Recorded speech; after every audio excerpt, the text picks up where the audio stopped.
Hello, welcome back to Football 301. I am your host, Nate Tice. A great Tuesday show for you. I got my guy here, Matt Harmon. We're going to buy and sell some football teams today. Some teams that maybe caught in the middle, stuck in the middle with you. Is that Steelers Miller? Oh, wow. I just butchered a band name, but it doesn't matter. It's like Reservoir Dogs. It doesn't matter when it comes out to it. But we're also going to recap Monday Night Football because we had an interesting doubleheader that happened during a Mariners loss, which I'm going to battle through. We're going to battle through. We're okay. But like I said, to help me do all of that, my guy, Mr. Matt Harmon. How you doing today, Matt? Good to see you. Good to see you too, Nate. Sorry about your Mariners last night. Obviously, I am only vaguely aware of what is going on outside of football in terms of the sports world. But since you said Reservoir Dogs, you might be surprised. I've seen it. That is a movie I've actually seen. What? So, yeah, I know. See, there is no, I cannot emphasize this enough. There is no pattern to movies that I have or have not seen. It never makes any sense. Classics that I have seen, I've just randomly stumbled into them. Mostly shout out to my old colleague and former roommate at the NFL Network, Alex Gelhar, was a big movie guy. So I think he might have been the one that forced me to watch Reservoir Dogs. So that's one I've seen. That's a good one. My dad's a big movie guy, so a lot of my exposures to movies was like, I don't know, it was like I was like ninth grade, and my dad just went on a kick where he's like, we're watching movies together every Saturday. I was like, oh, okay, and like the off season, so he was showing me like one of them was Reservoir Dogs, and then also showing me like Cool Hand Luke and Goodfellas and Casino and all those movies. Probably a little young still to understand exactly what's going on, and maybe, cutting an ear off, probably, a little traumatic when you're 12, 13 years old or so. Steelers Wheel. God, that's what the band's called. But yes, here we are. Anyways, we power on, like I said. We managed to come through. I seem well adjusted, right? It didn't affect me at all. Totally. Yeah. Watch those movies and see blood. I think I saw Terminator 2 when I was like 4 years old. My dad just, the parental advisory. He was like, I'm advising that he sees it. That was his decision. He was like, just don't swear around your mother. Like that's really what the rule was. It was like, just don't cuss. Like, everything you see is a movie. It's fiction. So we're not going to carry on from that. But anyways, yeah, I'm glad Reservoir Dogs is a movie you've seen because that's one of my favorites. But anyways, we're going to be buying and selling some ascending teams today. Are they true playoff contenders? We'll see as we talk about them. But before we get into that, some other teams that all these teams are playoff contenders that played on Monday Night Football last night. It was an interesting day. A lot of defense amongst these teams. The first one was the Lions beating the Buccaneers 24-9. Jamir Gibbs went off, including a very long touchdown run. That happened, of course, with Vita Vea off the field. But man, like I said, this was a tough offensive day, or maybe inconsistent offensive days, with some highs from the Lions offense, especially with all the explosive receptions, got the Jamir Gibbs stuff going on as well. But the Lions finished with their second lowest success rate in the game in the Dan Campbell era. And the Bucs finished with their lowest success rate in the game with Baker Mayfield since he's been a Bucs quarterback. So not a very successful day, but the Lions pull out amongst a bunch of injuries, it feels like, on both teams. But the Lions are getting a little bit healthier. But Matt, what'd you think about this game? Because just felt when I was checking in on it, and I reviewed it more this morning because, something was catching my eye in Toronto during this game for a large chunk of this game. But what caught your eye with this game? What are some of your takeaways? Yeah, I think on the Lions side of things, obviously hard to not talk about Jamir Gibbs, who's just been like when he's on, unreal. Is I'm like, oh my God, is that the best player in the NFL? Because he's just so explosive. And I actually thought his best run of the night was the fourth down when St. Brown pitches him the ball, and it was that just like toughest awesome rugged type run there. Oh yeah, and again, he had a bunch of face melters all night long. He almost had 100 and 100, in terms of through the air and on the ground. Mm-hmm. But I thought that was my favorite play of him from the night because it just exemplifies, I think, his development as a player. I always harken back to this conversation I had at the Super Bowl with him and Dave Montgomery when I like to ask these guys, I do this when we're on location now, interviewing the players. What's the question you're sick of being asked, especially when they're going through the car wash? And both David and Jamir were like, oh, we hate any question that like compares or pits us against each other. And it's a lot because I think specifically David does not like the idea that he's a power back, and he actually talked about that on the St. Brown Brothers podcast recently, but also because they really want to be viewed as a very interchangeable group where there's no drop off when the other goes on the field. Right now, I mean, especially the last 2 weeks, Jamir has definitely been pulling away in terms of the opportunities in this backfield and the explosive plays in this backfield.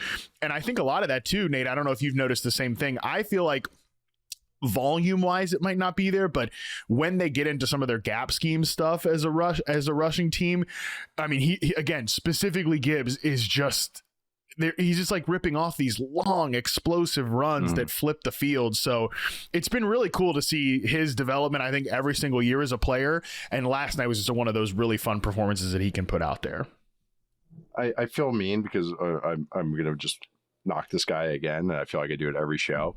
But watching DeAndre Swift makes me appreciate Jamir Gibbs more because when I watch this blocking scheme for the Bears, which is a team we're going to talk about later, and then seeing DeAndre Swift get one-on-one with the safety, and then he gets tackled right away by the safety, and then I watch Jamir Gibbs get one-on-one with the safety, and the safety is nowhere close to him. Has no shot at making a play.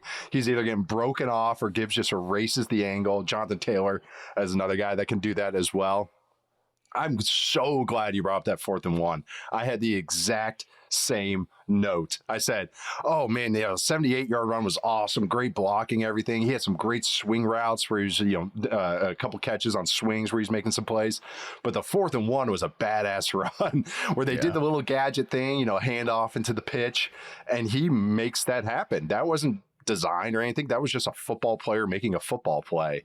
And it's cool to see him not only just be a speed guy. I know that's the easy comparison to make, the narrative analysis of these two Lions backs, but to see him doing all the grit stuff and the whole complete package stuff and add layers to his game, he's become a great pass protection back, which is really, really cool to see as well. I'm with you, man. He's just one of the best non-quarterbacks, as we put it, offensive player of the year type of candidate, even though there's some really good ones, a couple we're going to talk about. But man, he's just been phenomenal. And it really did feel like a slog for that Lions team. Like I said, they finished with a 22% rushing success rate, which is the second lowest in Dan Campbell era. So lowest overall, and then second lowest overall, and then second lowest rushing. Their third lowest was week 1 against the Packers. But at any time, this Lions offense could pop off explosives. Amon-Ra St. Brown. I know Sam Laporta didn't do anything last night. There goes my Hail Mary.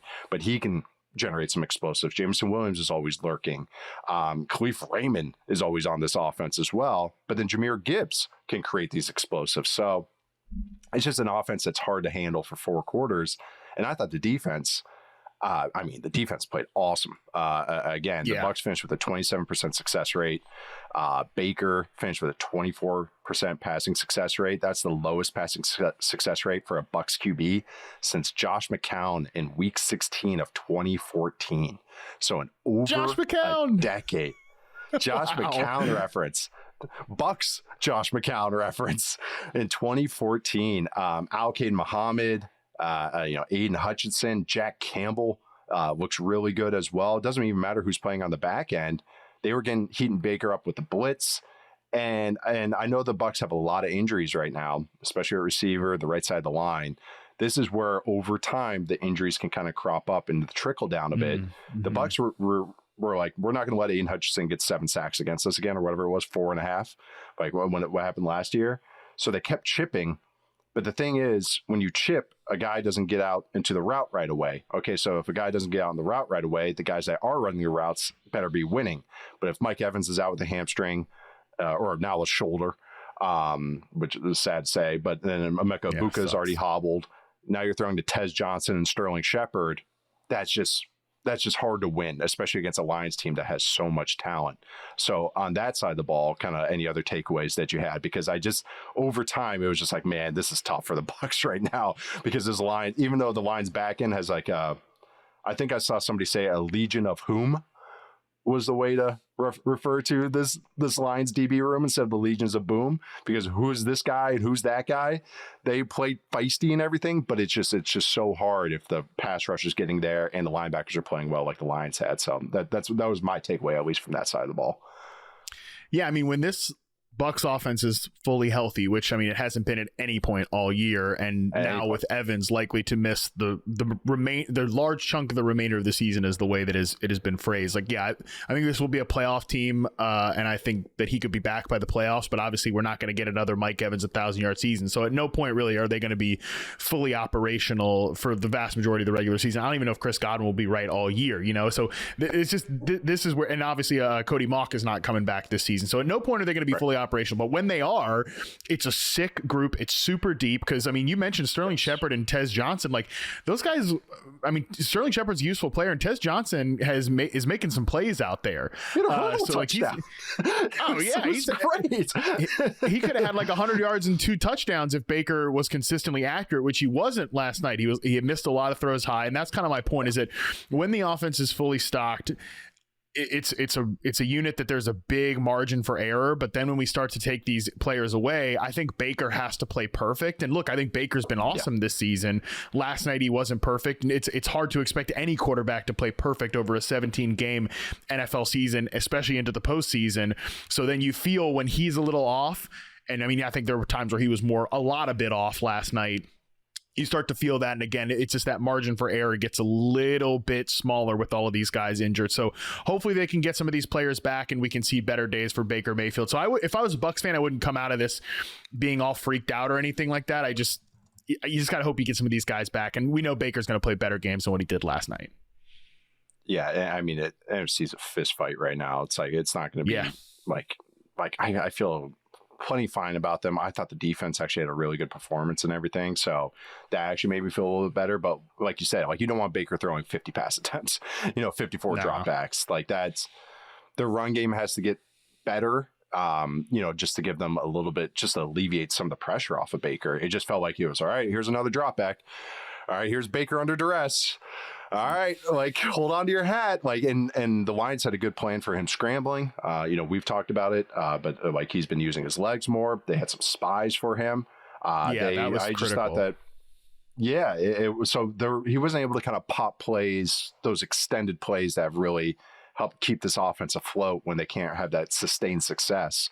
But like you said, it's like, that's what stinks. It's like, this Bucs team's fully healthy. It's one of the best teams in the football. Like, I know the record's really good right now, but it's kind of somewhere in between what they actually are. They play the Saints this week, so hopefully they get kind of like a little deep breath, and I think they have a bye after that, so maybe they can kind of figure out the reinforcements and adjust and go after that. But then they got some teams that they have to play after that. But I really was impressed by the Lions defense. Aleem McNeil is back out there. Roy Lopez was a free agent signing I really liked for them. He had some moments. So I did think that the Lions defense gave them such a good test, because just the Bucs weren't fully operational, and it's just really hard to win that way on the road Monday night when you're just not able to have any sustained success, especially when you're having, fumbles down the field and all that stuff.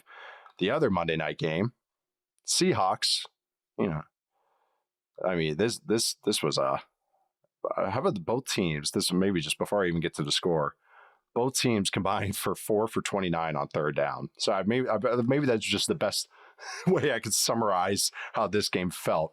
But the Seahawks win this game 27-19, and I would say they dominated this game, even though the score was technically a one-score game. But then they got a little cute. They had a Cooper Kupp trick play interception. They get a field goal, get blocked. Sam Darnold just unplugs for a play. Just Sam Darnold reverted back to all of his bad habits and took the sack in the end zone. It's like, why are you double clutching in the end zone against this pass rush? But still, I just really thought, even without a lot of sustained success from the Seahawks offense, there's JSN and Sam Darnold connecting. They are still able to move the ball at times. They still are able to hit a couple shot plays to Cooper Kupp, amongst others, or Elijah Arroyo early. But this offense is still churning. This defense is just absolute monsters, and they're not even fully healthy, and they're going to get healthy on the back end. But I thought the Seahawks controlled this game the entire time, and I'm not even getting into what the Texans showed on offense because I'm curious what you thought about that as well. Yeah, let's talk Seahawks first. Let's be a little positive. Although I want to stay positive with this because it was like the Seahawks. It's like still really good. One of the best teams in football, I think. The Texans. We'll get to you. You're right that they had some of those. Just a couple of Sam Darnold loading moments, like where the router needs to charge up, we got a buffer here, right? Like that was the spinning wheel for Darnold. There's a couple of those moments that really those moments have been very, very few and far in between this season, which, hey, if you've made it 7 weeks and we're finally seeing multiple of those in a game, that just goes to show what type of year Darnold is having.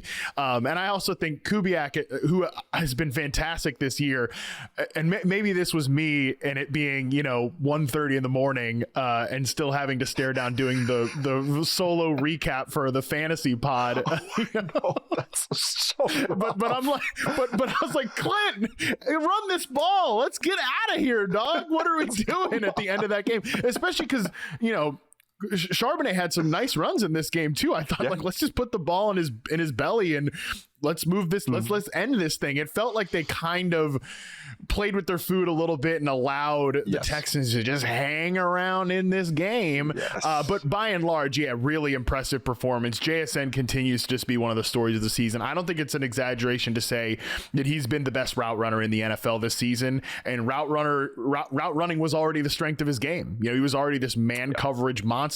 75% success rate versus man and reception perception as a prospect, 72% as a rookie, 75% last year. And based on the in-season charting I've done on him so far, he's trending to beat all of those numbers. So he's been incredible. Just one of the best receivers in the league, full stop.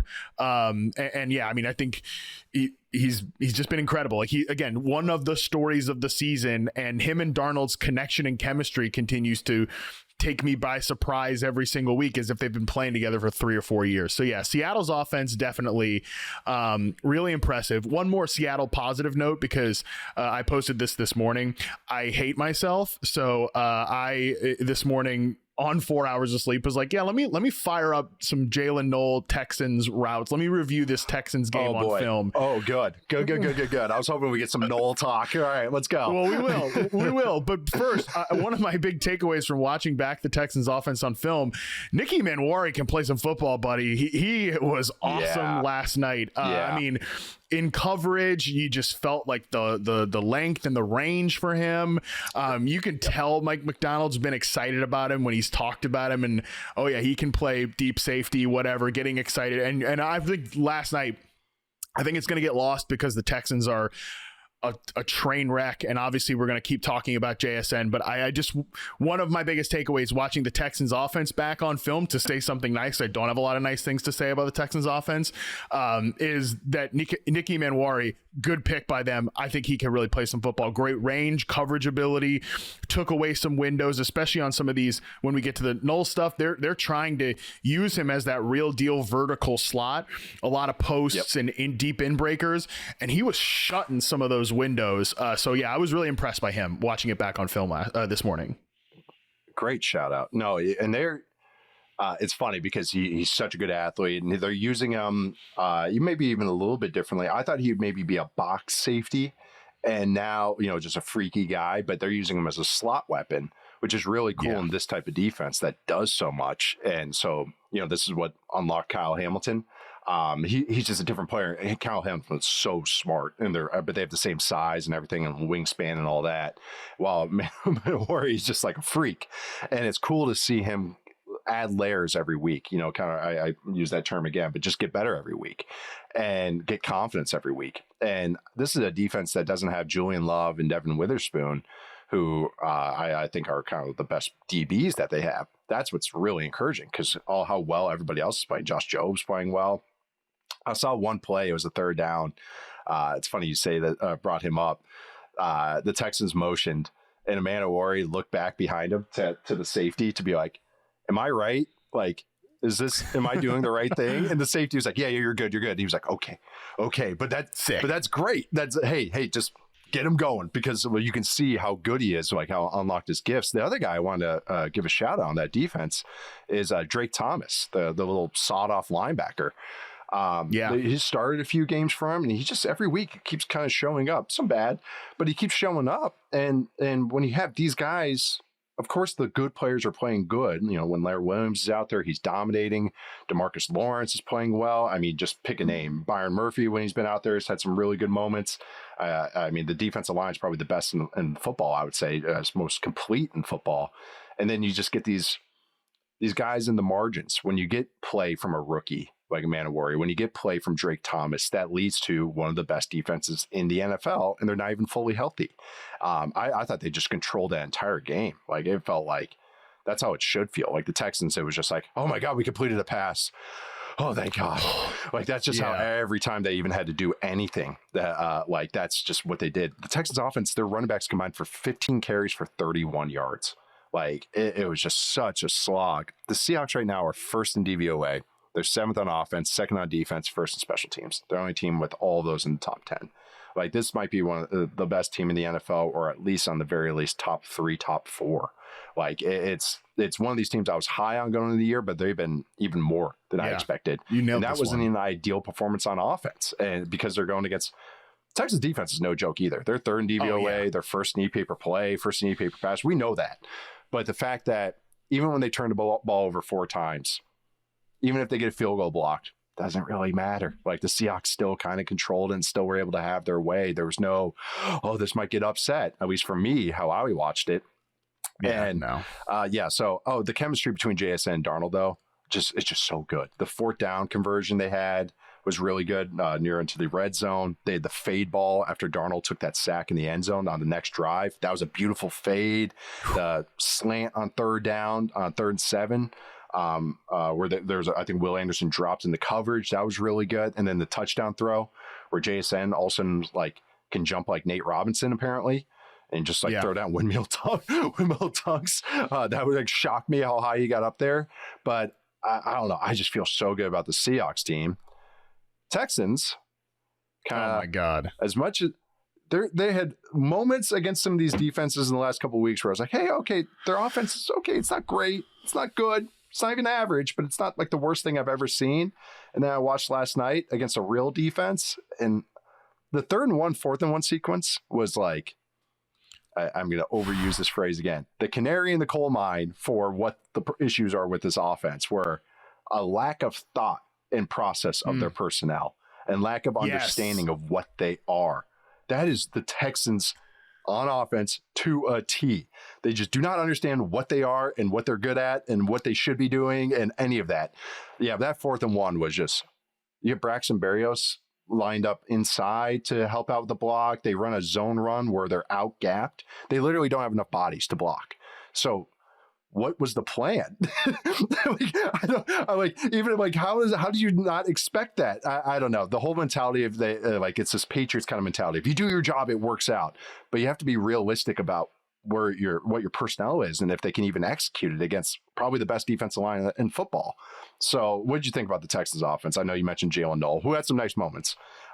Finally, they get him out there because of necessity. But what did you think about them? Because it's just like, wow.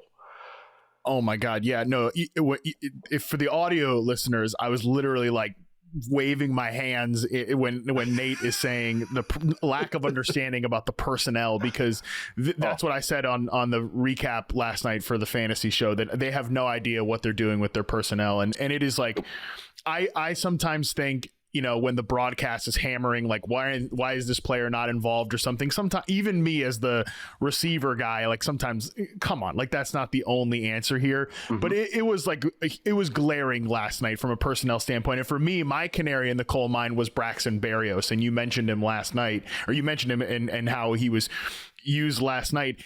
He ran more routes than Jalen Noel in the first half of this game and ran more routes than him over the course of this game. Actually tied both these guys at 26. And it took them a minute to get Jalen Noel involved, which is insane on multiple levels because Braxton Berrios, he hadn't been active the entire season. I don't think he'd been active on game day the entire season. He had not been involved on the offense at all.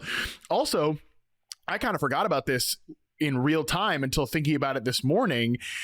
He was also returning punts last night, was Braxton Berrios. And Jalen Noel, not only is it a crime that he's taken Jalen Noel's snaps on offense, Jalen Noel's been great as a returner this year. What are we doing? Like, it's this weird veteran worship almost mentality that this team has when it's just so obvious that they need juice. They need explosiveness, especially when Nico Collins goes out of this game.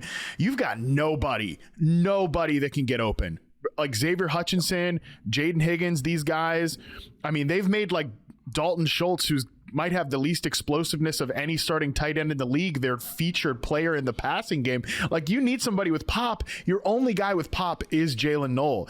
I already thought it's crazy that he went in the third round of the draft. Like, I thought he was a better prospect than Higgins. And, you know, Higgins in this game plays almost like no snaps in the slot, 13.3%. I just don't know that he's ever going to I'm not like writing him off for his entire career, but separation on the perimeter is not going to be his strength. So you thought his ideal role might be a power slot, which is like, and I something I agree with. And instead, it seems like he's kind of Nico Collins' backup at the X receiver position, which is a little bizarre. So, yeah, I thought Jalen Noel was fantastic in this game. A ton of great deep routes, tracked the ball really well, won the ball in tight spaces. There was I think might have been his final reception of the game where it is one of these big deep in breakers, and he actually wins against Eman and like finds a slight small window, and CJ Stroud just pins it into that hole. And like that's the kind of thing that I think Stroud has been missing since Tank Dell's not been like fully operational in this offense, like all the way back to their rookie season. So yeah, just to me, that was a huge indicator that something is really wrong here from a coaching and personnel usage perspective. Obviously the offensive line remains just, it was a bad idea going into the year. It's been a bad idea in practice. And then the running back rotation, like, yeah, you're using your fourth round scat back as your third and fourth down hammer guy. Yeah. Like, what are we talking about here? So it just, there's so many things that are wrong here. It's hard to really nail down the exact thing, but the Jalen Noel stuff was, even all bias admitted, as a big Jalen Noel fan, I think the proof is in the pudding. We're seeing it on the field. What are we doing here? Not having this guy he's like the fifth receiver on the team. What are we talking about? They're like, it's like, how many guys have to drop off before they play him? And I feel like he's a smart player. I'm not watching him go like, I get it here. He's missed a line. They trust him to return punts, but you don't trust him on all. Yeah. It's just like a weird, like, you have to explain this to me, coaches. Like, why don't you trust, like that 4th and 1 again? Braxton Berrios is 5'9", 185. That's what he's listed at. Jalen Noel coming out of college, why I liked him too, we both liked him, was I said he was like Christian Kirk, but he can block. And so I was like, that's like ideal. Like, you get a shifty slot guy, but he can do the dirty work stuff enough. So, all right, if you're going to have, all right, it's a 4th and 1, we're going to run the ball. Why is Braxton Berrios in the game? Jalen Noel's already a better blocker. And it's not like a hard assignment. It's more of a grit assignment on those plays. And that's even too, is I keep harping on this 4th and 1, but it just pissed me off so much. It was that even on it, they get an 11 personnel, which I'm like, good. You guys should only be an 11 personnel. It's like, it's what you guys should be doing and figuring out this world that you have to live in. But then they condense the formation. When you condense the formation to run the ball without motion, without any, eye candy or anything, you're saying we are better than you lined up, whoever we're lined up across against. There's not a single team in the football that the Texans offensive line is better than. So, okay. All right. So, all right. What's the trickiness? No, you're just going to run a straight. The play before, they just ran duo, and that got blown up. Ariante Ursary, who I do like. He's just been in tough situations. He gets thrown wide by DeMarcus Lawrence. He gets blown up on duo. Then they go zone. So they're like, okay, duo didn't work. Let's run zone. Run zone. And they run into a box that you can't even block up. Like, you literally can't draw it up. Like, you can't draw like an ideal look to make it work. So you're just putting your players in bad positions, and they can't win one-on-ones anyways. So at least get some guys that are going to create some stuff for you. And that's Jalen Noel to me. But they just seem to be finding excuses because they're like, to me, it seems like a desperate coaching staff or a coaching staff that's kind of grasping at straws going like, well, at least this guy knows the assignment. At least I don't have to worry about like a rookie making a mistake, which is just you're coaching scared then. And like we haven't even mentioned the quarterback Stroud. All the Stroud stuff, it's like getting hit by a pitch in baseball. Like the at bat doesn't even count. Or like where it's just like, I don't know, man. Like, what do you want him to do? Like, yeah, he throws the pick and he has some moments where he's trying stuff, but it's like, I don't know, man. I'm grading on a curve because the offensive line can't block, which we knew. These are all guys that when they signed them from teams that were some of the worst offensive lines in the league, and they were the ones that were the outcasts from those worst offensive lines because those teams went, no, we got to improve from this. And that was their plan. And it's just like, I know it's just like, I feel like just repeating the same stuff, but it's just like, man, that's exactly how this team feels. And it's just very frustrating because that AFC is wide open. The AFC South is more or less wide open. I mean, the Colts are rolling right now. But it's just kind of, yeah, I don't know. It's frustrating because it didn't have to be really like frustrating. This. It just did not have to be like this at all. But Seahawks looking very, very good. And to me, look like a contender, not even just a playoff team, but like a true contender. I'm feeling so good about where they're at right now. Mm-hmm. We're going to take our first break. But first, before we do that, make sure to check us out on the Yahoo Sports Network, available to stream on leading fast services or on Yahoo Sports TV. So make sure to check that out. We are going to take our first break and then we'll come back buying or selling some teams as true playoff contenders. See you guys in a sec. All right, we are back. It's time to buy or sell these teams as true playoff contenders. Let's start with a team that's like, it's going after my heart. It really is. They're just pulling at my heart. I rewatched the Cowboys. One of the first games I rewatched was the Cowboys against the Commanders this week. I'm digging them, so I'm already spoiling my answer. But man, this offense, Matt, I love it. I love it so much, and I can't wait to watch it every single week. So the Cowboys are 3-1. They're second in the East. They doubled the score of the Commanders, 44-22. Are you buying or selling the Cowboys right now as a playoff team, Matt Harmon? I'm buying. This was a top 10 offense for me coming into the season. Oh, love that sound. Top 10 offense for me coming into the season. And that was mostly built on the idea that, we'll see what happens in the run game. But I know the passing game is going to be sick with these two receivers and Dak Prescott. And the run game has way outkicked my expectations, both from like a design perspective with your guy, Clayton Adams. Got to mention, he's got to get mentioned every single show. Oh, yeah. Every week. I mean, Clayton Adams presented by Football 301. Like we sponsor his career at this point. But yeah, I mean, he's been great. The run game, Javonte Williams has played really good football for them, just churning out production every single week. No negative runs. Like we really like what we're seeing there. And yeah, I mean, seeing CeeDee Lamb back in the passing games, they had Washington's number from the beginning. It's hard to really.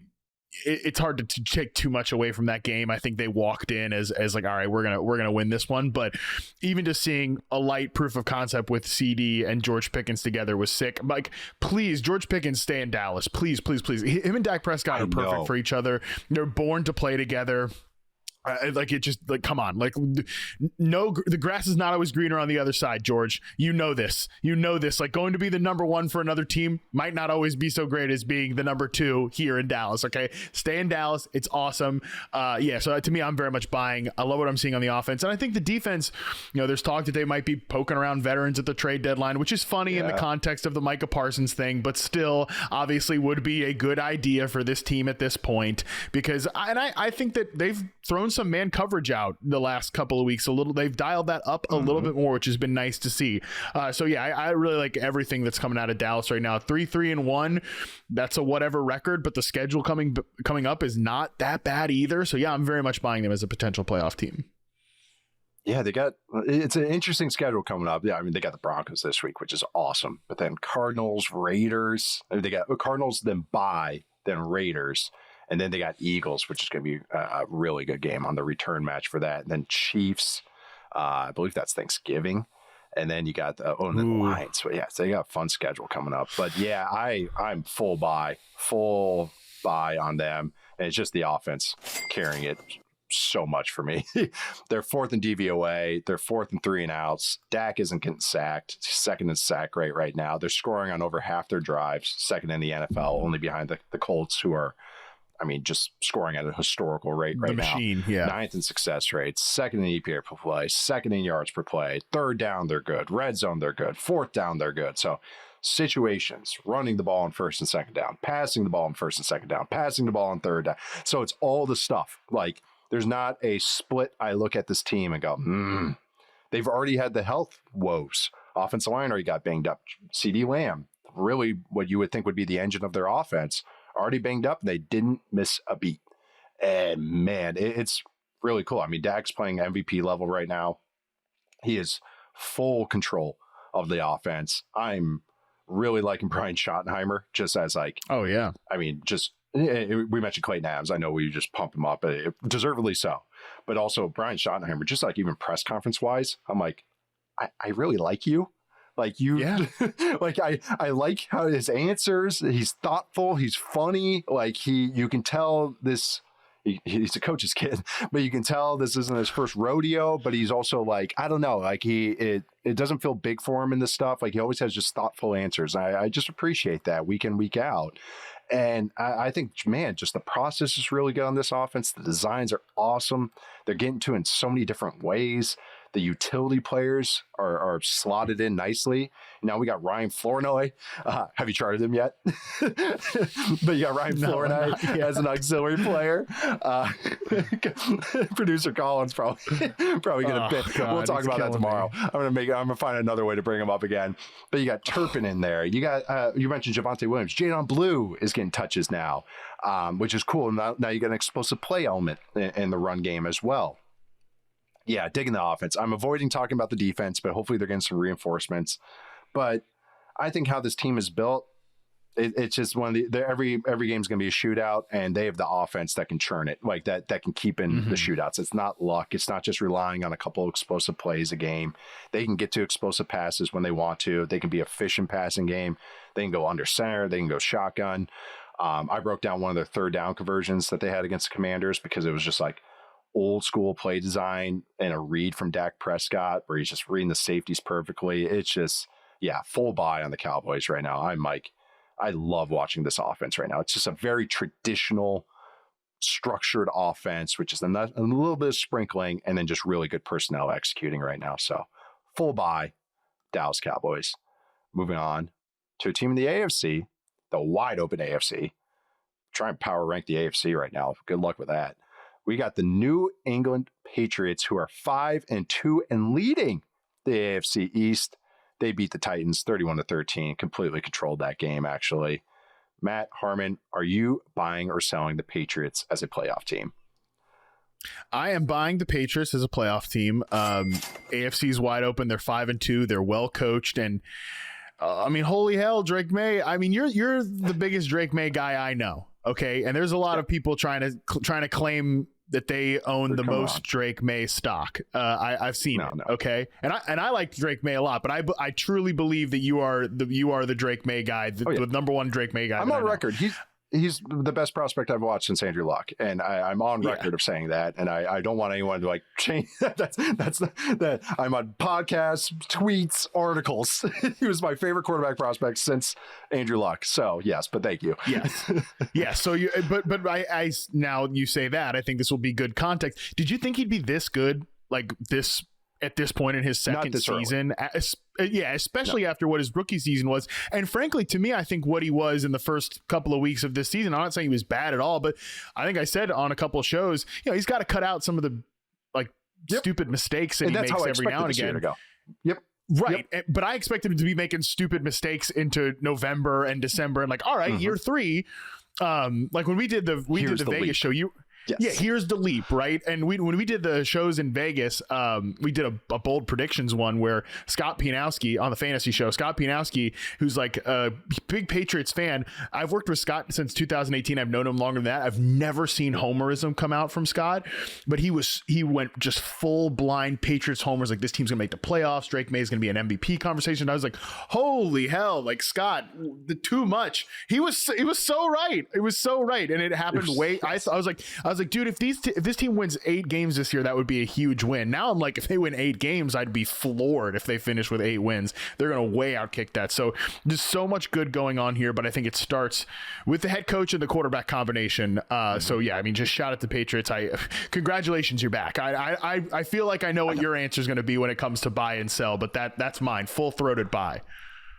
Yeah, it's I know I had a whole bit, but we already kind of spoiled it. Or I was going to say, this team, before I even give my answer, this team is 31st in rushing DVOA, 29th in rushing success rate, 30th in EPA per run. On defense, where are they on defense? They are 28th in defensive DVOA, 24th in success rate allowed, 31st in passing success rate allowed. But why I'm buying the New England Patriots is because of Drake Maye. Man, it is 11th in offensive DVOA. He's they're first in passing success rate. This is all from True Media, other than DVOA, which is from FTN. Second in EPA per dropback, 4th in passing DVOA, 3rd in explosive pass rate, 2nd in net yards attempt.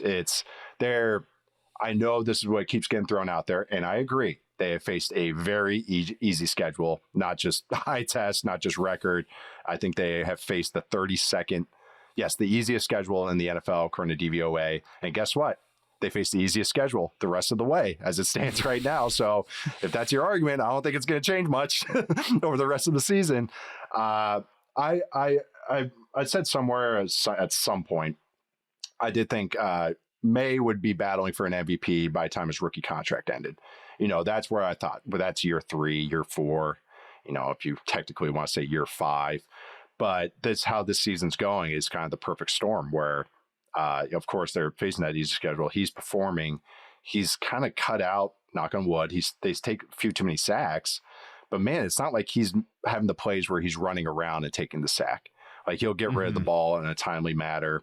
I also don't think he's putting the ball in harm's way at all. Like, it really is not really thrown. There's not a lot of passes where I'm like, oh, shouldn't have done that. It's like every downfield attack is like, yep, that's the flow of the play. Like whenever he's pushing the ball, it's like, yep, that's the proper read. Like, there's never mentally where I'm just kind of like, I got to rein in this wild horse. It's just, it's happened a lot quicker than even I expected. And I was super bullish. I thought by the end of the year, we're talking about him as a top 10 guy. And now it's like, that's pretty easy to argue, I think, actually, like very easy to argue. I think he's the real deal. And I want to see him take advantage of good or bad defenses. Like, that's what you want your good quarterbacks to do. As a runner, he's making good decisions. They play the Browns defense this week, which is going to be a really fun test, I think. That'd be interesting, yeah. But, man, he's been very impressive. The ball placement, I never got the footwork stuff that people talked about. I think a lot of people use aesthetics as quarterback arguments, and I never agree with that. I always just thought his ball placement was outstanding, especially down the field. How consistent he's been underneath has been just so impressive. I thought he could get to that point, but they can make a living where he's just nickel diming. Did you see the kind of sequence that happened before the half where one of the McCourty brothers, I think, was on commentary? And he was like, just watch him. They're going to milk the clock here. They're going to churn it. He's going to be methodical here. This is the Patriot special. Next play, unpins the grenade, launches the booty. Dart, yeah. And that's why I was so excited about Maye as a prospect, because I just thought he could do that hard stuff, the deep ball stuff. But that's what's really cool, is that he'll lull you to sleep, and then here comes the haymaker. So it's been super impressive. I'm buying him. Defensively, they're really good against the run. Passing defense, they can get got a little bit, but Christian Gonzalez coming back and being healthy helps a lot. They're really healthy as a team right now too, which you can say is a good way and a bad way. Like, does that change on them or whatever? The offensive line's improving, but still not great. They're not a perfect team, but they have a perfect situation right now with the quarterback, head coach, schedule, all that stuff. So yeah, I'm buying the Patriots for sure as a playoff team. Now I might even think they win a playoff game, just based on how they're playing right now. So who knows? Yeah. Full buy of the Patriots. I know that's annoying for a lot of people. They're like, that they're going to have some dip back after what's just our entire childhoods. what happened with the New England Patriots. Thank you for letting me gush for 5 minutes on Drake Maye and what they're doing. I mean, I'm with you, buddy. Cool. I love watching this team. I mean, his connection with Kayshon Boutte is so cool, and Boutte was a guy that I was really skeptical of, and I still think he's gonna be like an up and down performer if he's an X only player, and he has to be an X only player for this team. But some of those deep passes to Kayshon Boutte, Drake Maye could friggin' walk it down the field and put it in his hands, and it wouldn't be any better placed. So, I mean, they have a really, really cool connection. I mean, yeah, he had 6 completions of 15 plus yards in last week's game, 2 to Diggs, 2 to Booty, and 2 to freaking Matt Collins. So yeah, I mean, like he's balling right now for sure.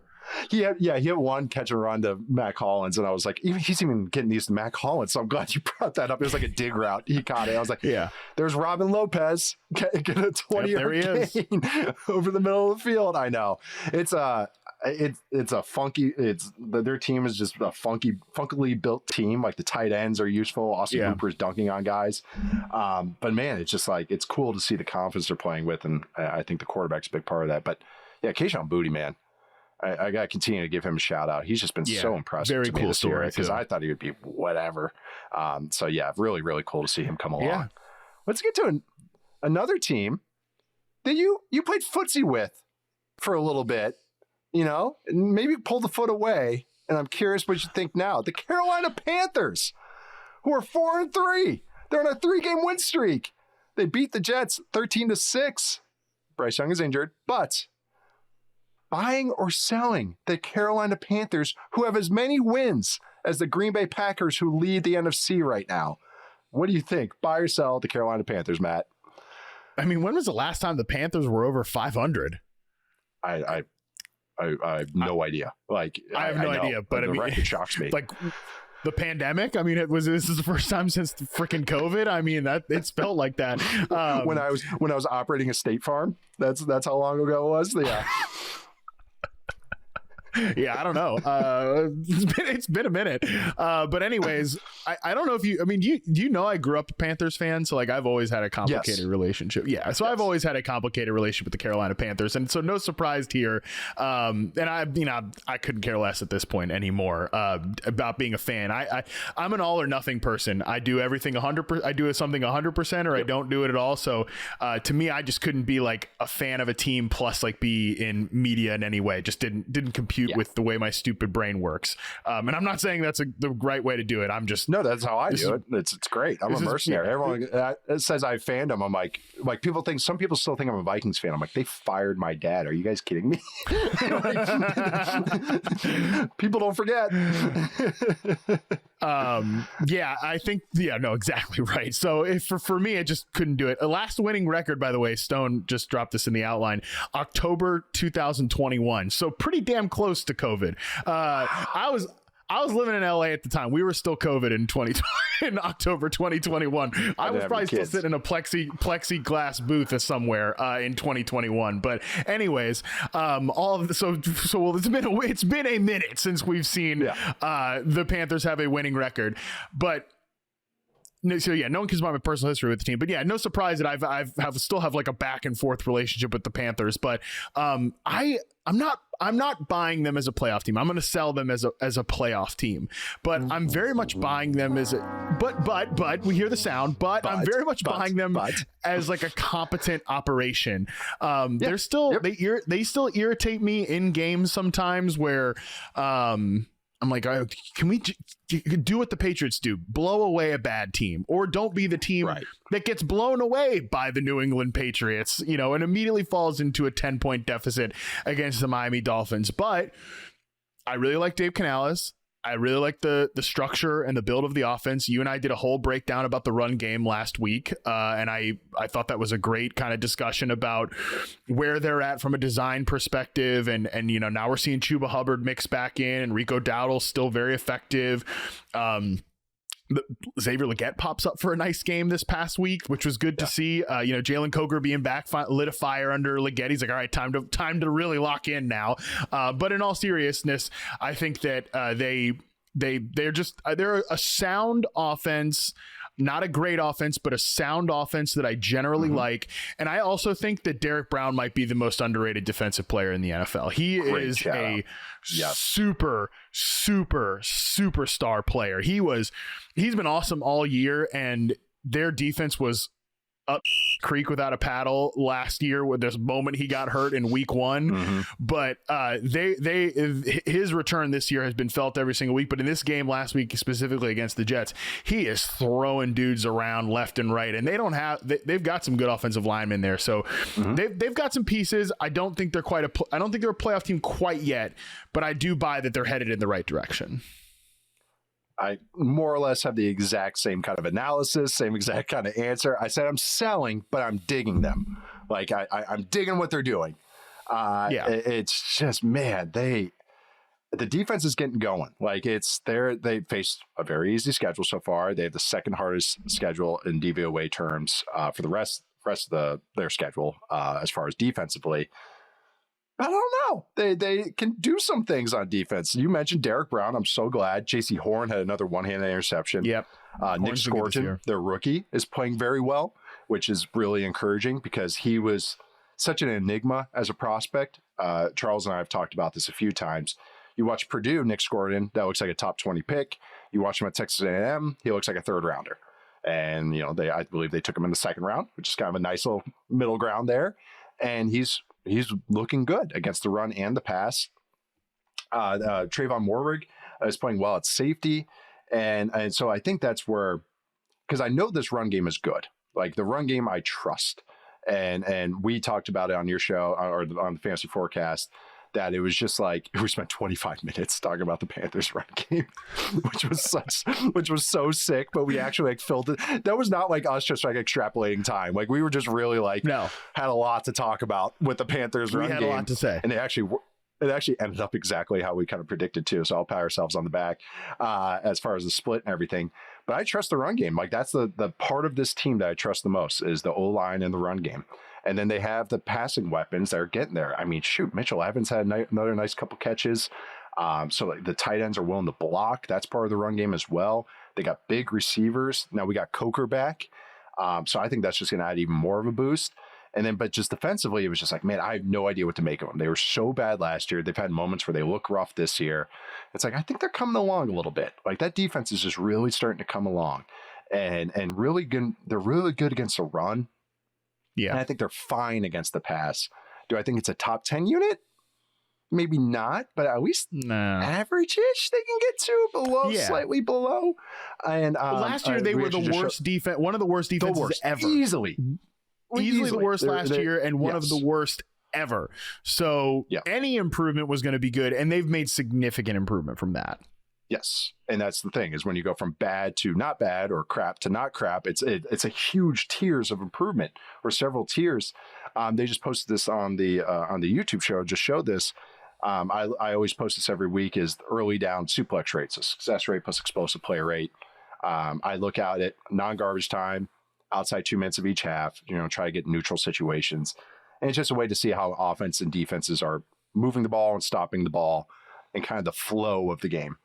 And so the teams that are up there, it's the Chiefs, or top right so far as offensively and defensively. It's the Chiefs, the Seahawks, the Rams, the Lions, the Packers, and the Panthers. Like that's the other team. On top with the Packers is the Panthers, right there. With the defense that is sitting on top, if you're just looking at these metrics, but only behind the Browns, really, I think, on defense. And so the offense can move the ball because of run game, and they can be efficient. It's really just get more explosive plays. And again, Bryce Young is out with a high ankle sprain.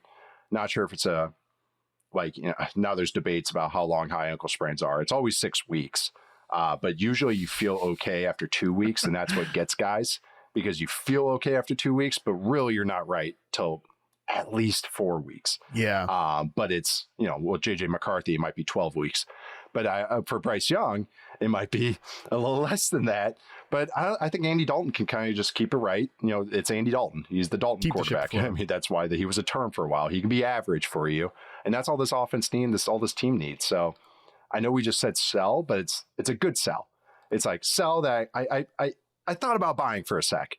But just kind of looking at some of it, it's like, okay, I'm not all the way there. But ask me in a couple of weeks, I might be changing this answer. But there's some and good certainly stuff let's have this conversation again a year from now.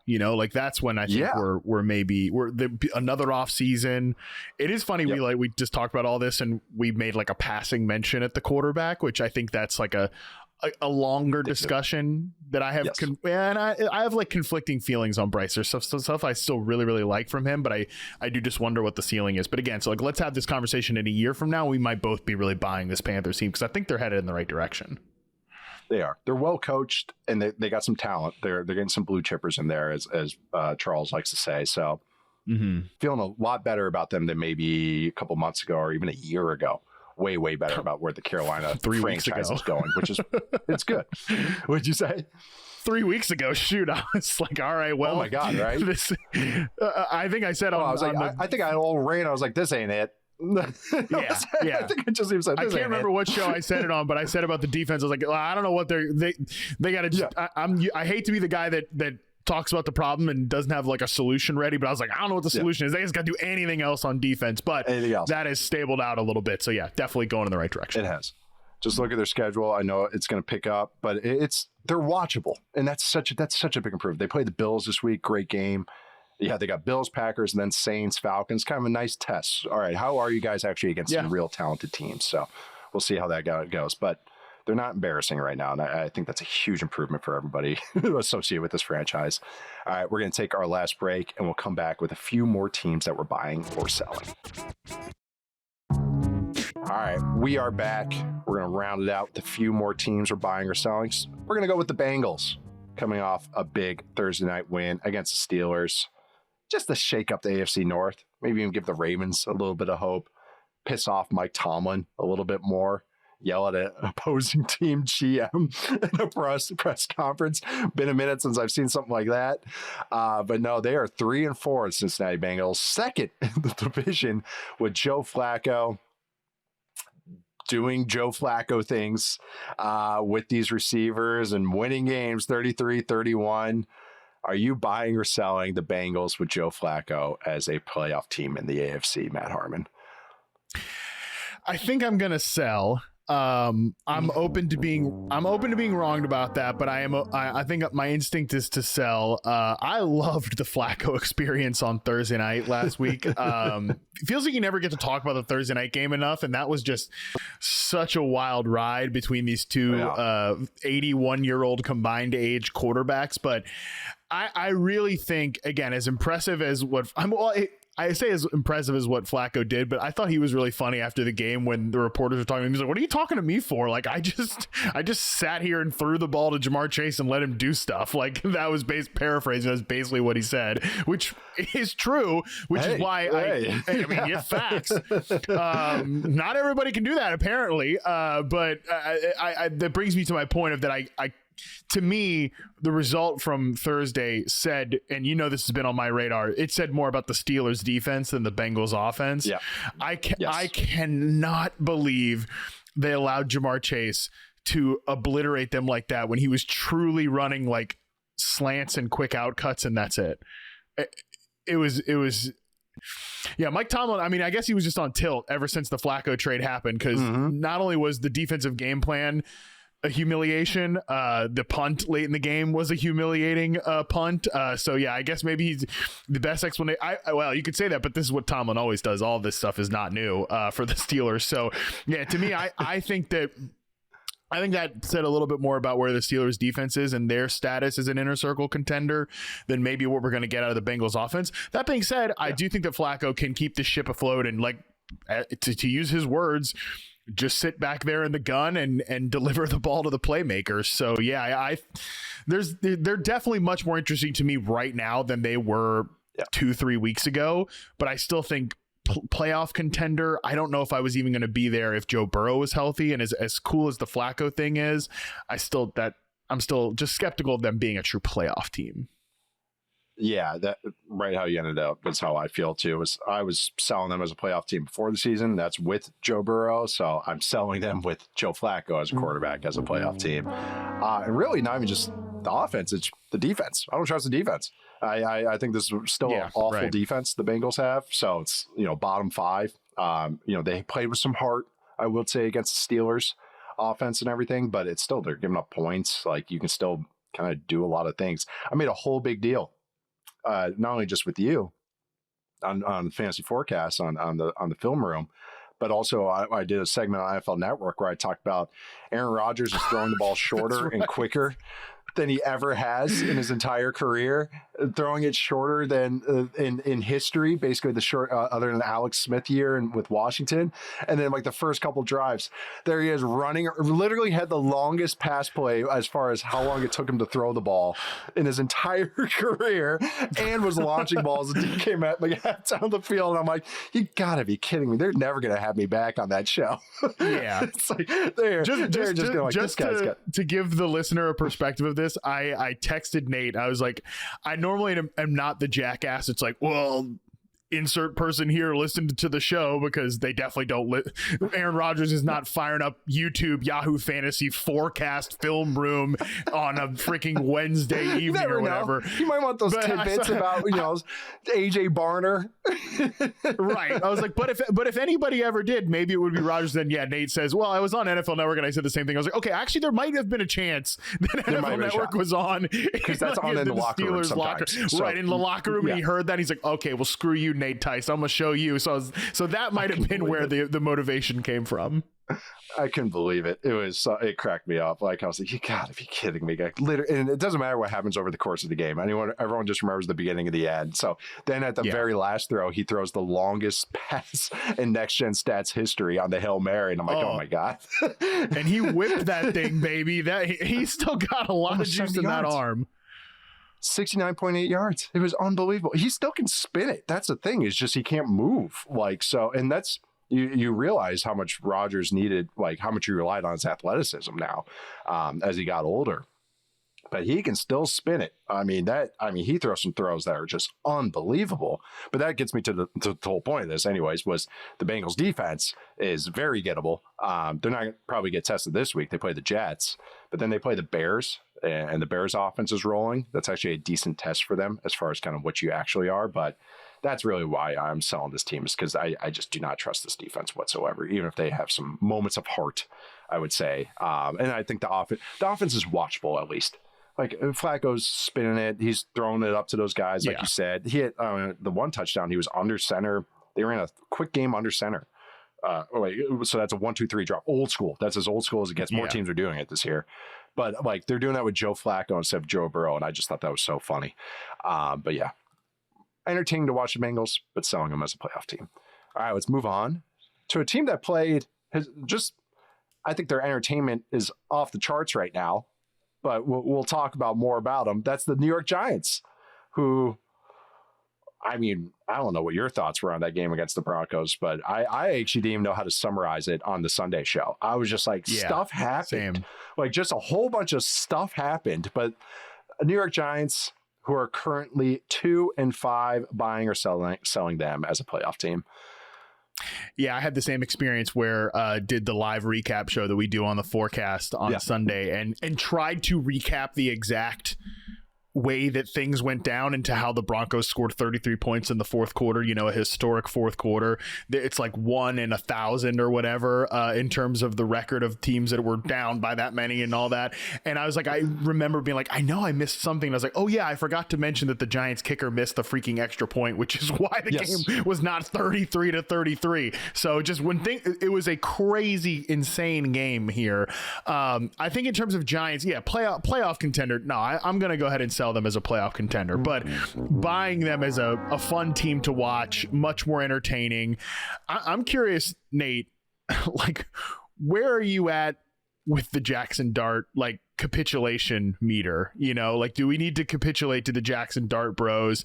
Not that I didn't personally have some like strong stance on Jackson Dart. I was like, I don't know, there's definitely some minuses in the profile here, but evaluating quarterbacks is not my forte.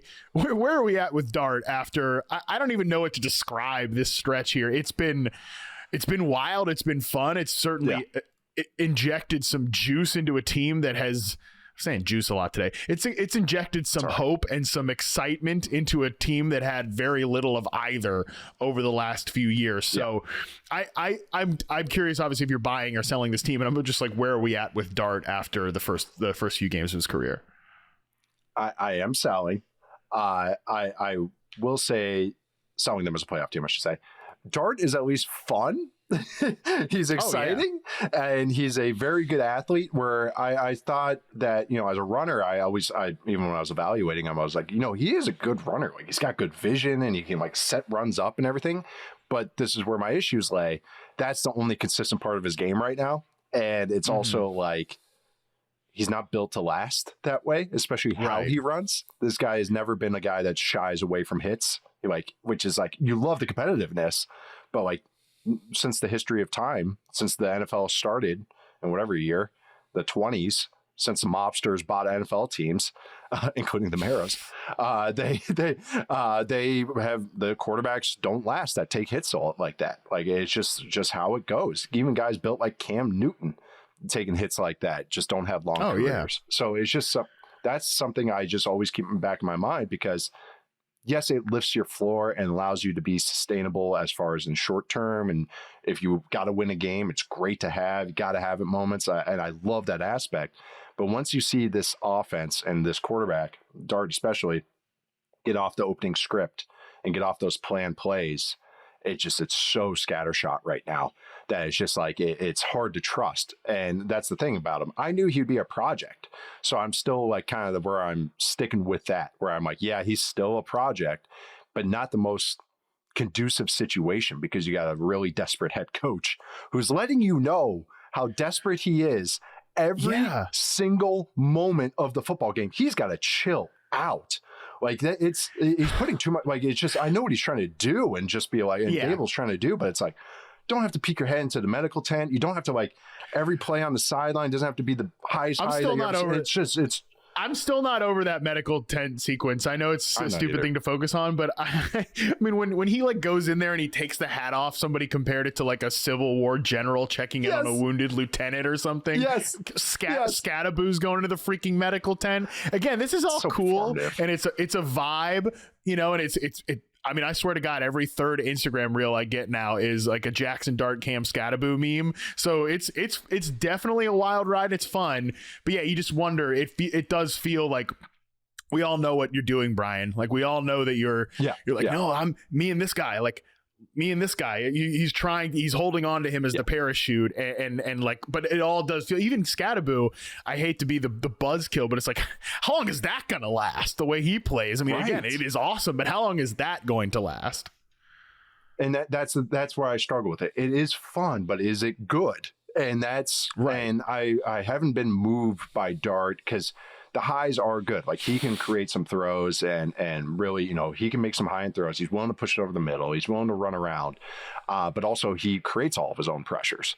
Like, Andrew Thomas is kicking ass right now. He might be the best offensive lineman in football right now. And he only gave up one pressure to Nick Bonito on 11 snaps, which is saying something, because what Bonito's been doing week in, week out. And he's like, Dart, to me, it's like, okay, he can't get off number one. Like, so it's a lot of design plays, and this is why the opening script stuff, he comes unraveled. And this is how he was in college too, actually, is once those plays come unraveled, and he has to actually process and actually has to get to 1 to 2 to 3. And as teams get film on it, you can see like where he is limited mentally. And it's not just, and why I had concerns with him coming in. It's like, this guy's had a lot of reps in college. And so I'm, all right, you're already like, we can make the comparisons to Josh Allen. Josh Allen was a JUCO guy that went to Wyoming, and then barely went to high school camps. Never this. This kid, Jackson Dart, is the flip side. Big time recruit, goes to USC, goes to Ole Miss. He started all these places. He's had reps in good offenses with real coordinators and stuff, and he's still not like processing the game to the level that I think you can have sustained success. So again, if this was year one, Brian Dable, year one of this regime, I would be a little bit more optimistic about it. But to me, none of this is kind of lining up how I think it should, like, where it could lead to that long-term success. I don't want to like the sky is falling and everything. Like, they're going to, they're going to stay alive in these games because of what else is happening. But also the receivers have dropped like flies. You watch them against the Broncos, no receivers were catching the ball. Like, it was Theo Johnson catching a tip pass that goes for a touchdown and everything. So even at the end of the game, Charles compared it to when Jackson Dart unraveled against Florida in college, and that's how that felt at the end of this game, where he's just throwing ball into harm's way. Guys are cleating each other on the Broncos because so many of them were by the ball. He's hunting PIs, And it's like, yes, you might get those and you might get those plays once in a while and you can win a game once in a while. But as far as winning 10 games in year 2, 10 games in year 3 and playing in, week out, that's where I'm still struggling to see that and squinting to see that right now. So long-winded way to say it's like I kind of feel the same. It's more fun and exciting than good than anything. But defense, just even get off Dart and Scatterboo and all that. I think I do like what the Giants O-line is doing. I do like what Andrew Thomas is doing. I do like what Theo Johnson's doing. And I do like what the defense pass rush is doing, but the defense struggles to tackle as well. So it's not like where I'm like, well, the defense in the run game, we're going to keep them in a lot of games. So it's just a team that feels like a year away, but it's not. They're, look at their regime. They're not building for a year away. They're trying to do stuff right now. So yeah, that's my feelings on the Giants. It's just, I have a lot more than I actually thought I did. All right, let's move on to another NFC team, the Bears, who are 4-2. They're in the NFC North because the NFC North is a gauntlet. They beat the Saints pretty handily. They forced some turnovers on defense. They won 26-14. Are you buying or selling the Bears as a playoff team, Matt Harmon? I don't think we've disagreed yet, and I feel like this might be the one we disagree on. But I think I'm gonna sell on them as a playoff team. Pretty close. I don't feel definitive sell because there's a lot of positives here coming out of the bye week. I think everybody was obsessed about, is the passing game going to look awesome coming out of the bye week? Are we going to see more Luther Burden? Are we going to see more Colson Loveland? Instead, you can clearly tell that Ben Johnson went into that week 5 bye and he said, I am going to figure out this MF and run game. Yes. And the results have been incredible. So I tweeted this out yesterday morning. I don't know if it's changed since the two Monday night games, but the Bears on running back runs only the last 2 games. Number 1 in yards per game, 174.5. Number 1 in percentage of carries that have gone for 5+ yards. First among teams that have had carries of 10+ yards. 26.4% of their runs have gone for 10+ yards. Second in percentage of runs that have gained a first down or a touchdown. First in yards before contact per running back run. They're 13th in yards after contact per running back run. So not terrible, but I mean, it's kind of the DeAndre Swift story. It's funny, I compared him to when we were talking about Jamir Gibbs on the solo recap show last night. I actually said that Jamir Gibbs it really is just like the supercharged, not the same flaws version of DeAndre Swift. Or what I should say is that he has the same strengths as Swift does, which is, I think when you give him a hole and you say this is where we're going, just rip it, just go. And I think he's got good vision working outside the tackles. He just has no sense of inside zone or any stuff like that, which Gibbs does. He's not the same in that way, but they're similar in that when you can give him a lane, get him to the perimeter. Darnell Wright's been kicking ass so far. He can get to the edge and he can go. So that's where a lot of these 10+ yard carries. But I thought Monungai was a nice change of pace in Sunday's game as well. So I think the run game has been great. The defense has been very opportunistic. That's the part where I don't really know where I feel about that. Is that a sustainable thing, or is that just, hey, you played Spencer Rattler and kind of a banged up Washington team, or is the defense really turned around from being kind of a sieve? I don't want to judge Dennis Allen's unit too harshly because it's a new coaching staff and stuff like that, but that's probably the area I'm most curious what you think. And then on the passing game side of it, I completely agree with what Ben Johnson said after the Saints game, which was this. It's been a roller coaster so far in the passing game. There's still some stuff that they can clearly get better. I think it can get better over the course of the season, but some stuff there from a Caleb part of it, a interior pass rush part of it that I think might haunt them all season long.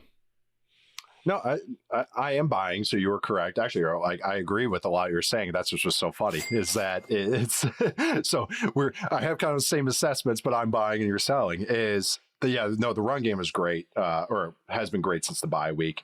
Might be some of the opponents they played, but I do think that they narrow down what they're getting to. It's a lot more zones, and then as the game goes along, they throw some change ups. And I think it's just it's more. I don't want to say it's more thoughtful, but it's more going streamlined. Maybe that's the word I want to go for.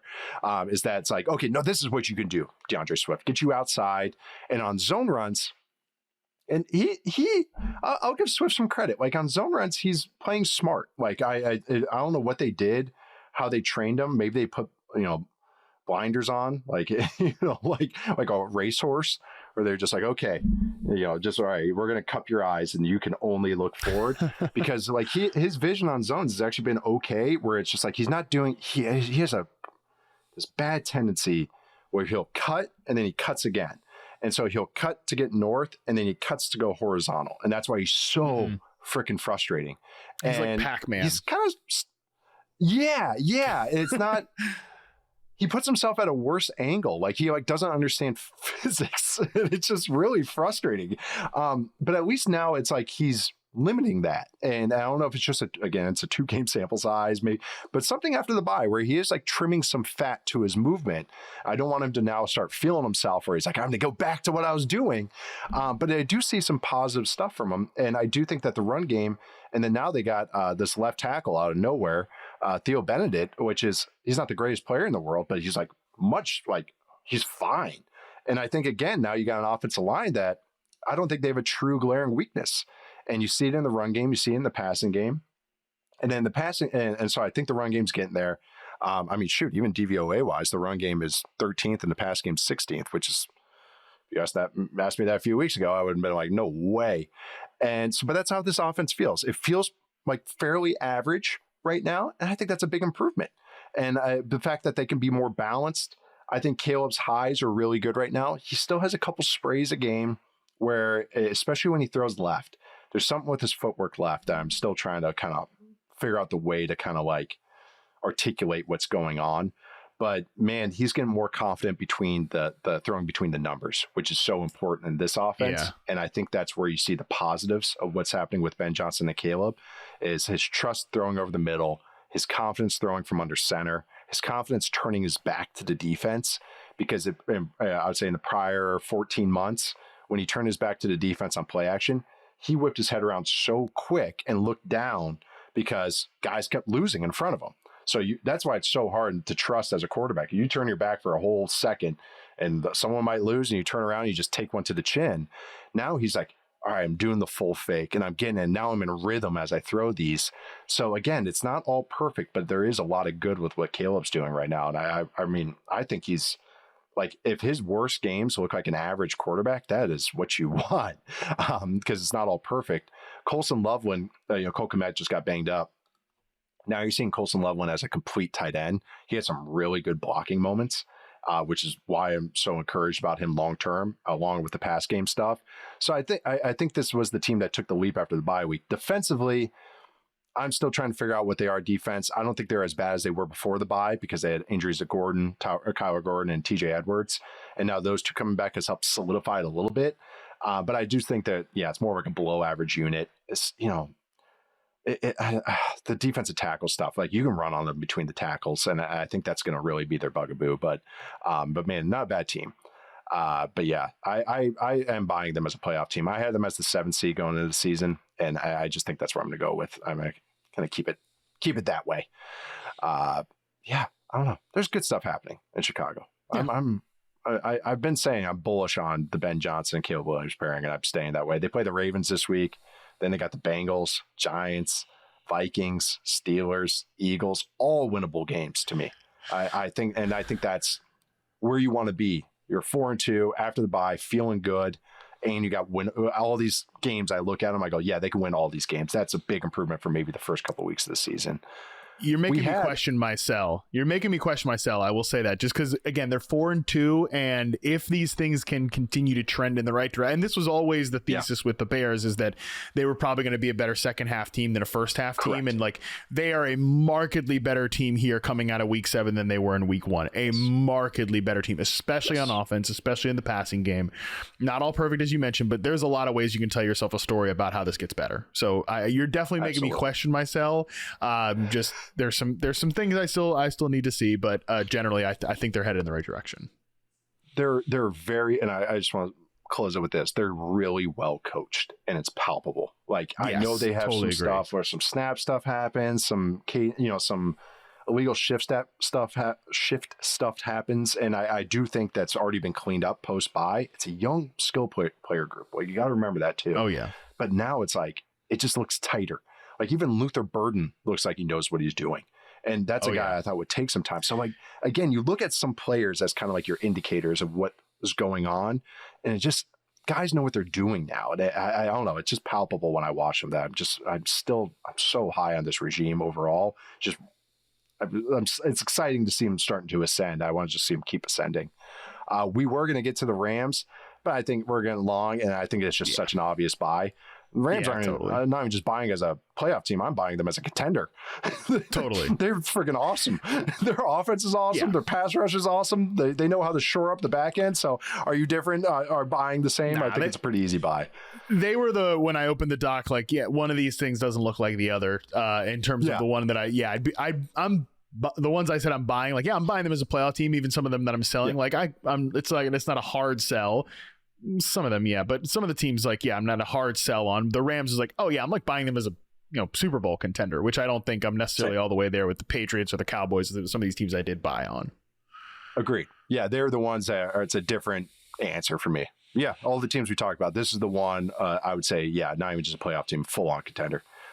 Offense is awesome, and I think they know what they're doing on defense, and they can get pressure. Like, that's the great equalizer. Can you get pressure? And they can. So, I mean, Rams, Seahawks battles are going to be awesome. We got some good teams in the NFC. It's pretty fun to watch. Oh, yeah. You know what else was good? This show. Thank you for joining me, Matt. We're closing it out today. Chuck and I will be back on Thursday to preview Week 8. Wow, already to Week 8. I'm Nate Tice. You can find me at Nate_Tice on social media. That is Matt Harmon. You can find him at Matt Harmon_BYB. Make sure to check out the Yahoo Fantasy Film Room, Yahoo Fantasy Forecast. I'll be on the Fantasy Film Room tomorrow, so make sure you check that out. Anything else you got working on this week, Matt? Ryan Flournoy? Just wrote a piece about Rashee Rice for the website, what it looked like in his first game back, and what we saw, what we learned, what we didn't learn, what I still want to see over the next few week. 0.8 air yards per target for Rashee Rice in his first game back. So what a treat. One of the funniest stat things. He was like a designated hitter. 16 routes, 10 targets. I thought that was so funny. He was targeted on 52% of his routes, or 52 or 53%. So, which is just absolutely it's like an obnoxious number. Used your stat in that article actually about how the Raiders ran 30 plays, which is the lowest since 2002 or whatever. I was like, oh my god, I was in 6th grade. So, what a second lowest ever. Only one that was lower was the expansion Cleveland Browns in 1999. Which is just woof. Feeling good about the Chiefs. Full buy on the Chiefs, I'll tell you that much. Full buy on Rashee Rice. They wanted you to let you know that he was back. Subscribe to us, follow us, rate us 5 stars wherever you get your podcasts. We really, really appreciate that. Also watch us on YouTube, like some of you are watching right now on the Yahoo Sports YouTube channel. Thanks to Stone, Austin, Madison behind the scenes for making us look and sound good. Thank you all for listening. See you guys next time.